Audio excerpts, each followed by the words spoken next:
জামাত শিবিরের আলিশারার আমির সহ এরা আমাদের ওই যে ওয়ার্ডের লোকজন সহ পুরো জামাত শিবির আর আমলিক মিলে আমাদের একটা আক্রমণ করছে। আমাদের যে যুবদলের সেক্রেটারি নেসার ভাই আমার সহ কয়েকজনটা আহত করা হয়েছে। এখানে আমরা সুষ্ঠু বিচার চাই, এদেরকে আইনের আওতা আনা হোক। তার রহমানকে নিয়ে প্রযুক্তি রয়েছে এবং ওনার ছবি দিয়ে এবং রুবিন ফারানার ছবি দিয়ে তা পোস্ট করেছে আমাদের নেতাকর্মীরা।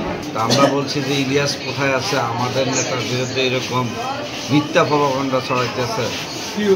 পরবর্তীতে ওনাদের ওই সন্ত্রাসী গোষ্ঠীরা জামাতের তারা আমাদের উপর অতর্কিত হামলা, ওই হামলা আমাদের ইউনিয়নের সাবেক যুবনেতা, ছাত্রনেতা এবং স্বেচ্ছাসেবক দলের সভাপতি সহ শ্রমিক দলের সভাপতি এবং ওয়ার্ড বিএনপির সভাপতি, সেক্রেটারি সহ অনেক নেতাকর্মী আহত হয়েছে।